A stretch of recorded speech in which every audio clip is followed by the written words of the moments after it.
And we look at 2024, you could maybe point to the defeat ratio is going down, the points, importantly, is going up, and the goals have almost doubled. That looks like progress, Jamie? Well, progress in terms of going forward. You know, the points difference, of course, you want it to go higher. It's slightly higher. The goals, I mean, Manchester United should be a team who scored a lot of goals. That's not acceptable, 1.1 a game, but that's probably closer to where it should be. But on the flip side of that, the goals conceded has actually slightly gone up, and the shots faced, we highlight that so much. Every time United play, it feels like it's 20-plus shots against. But the XG against here, that is a startling number.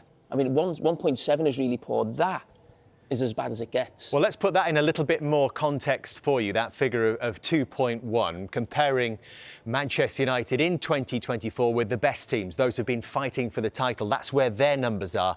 And Manchester United right down at the very bottom there, along with Luton and West Ham United. Let's add another layer of context with our scatter graph, which also shows the number of shots faced. We've got the XG against across the bottom. Excuse me, Ashley, I'm just charging in front of you.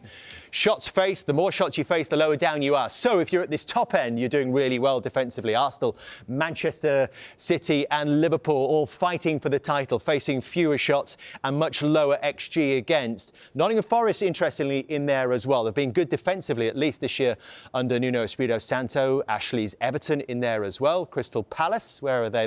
They're bunched in there as well. There they are, hiding behind Brighton. I shouldn't say that, should I?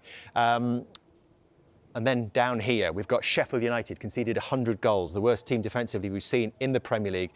And three sides with the worst XG against: Luton, West Ham and Manchester United right at the bottom there, because they face on average 3 more shots in 2024 than any other side. That just can't be right, can it, for Manchester United?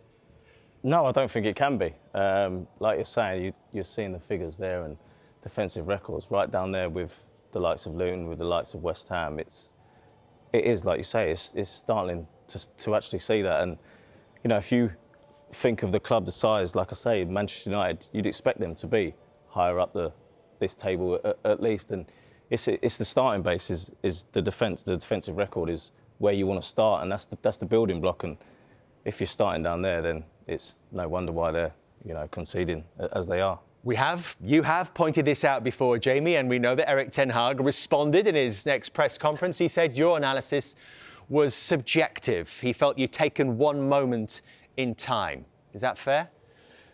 Listen, I'm not going to get involved in a war of words with a manager. I've got great respect for Erik ten Hag, but, you know, we analyse football on this show, and when you talk about what we analysed a few months ago, it hasn't changed. So actually, last night I watched the Burnley game, the full game. I went through it last night, and you're seeing the same things.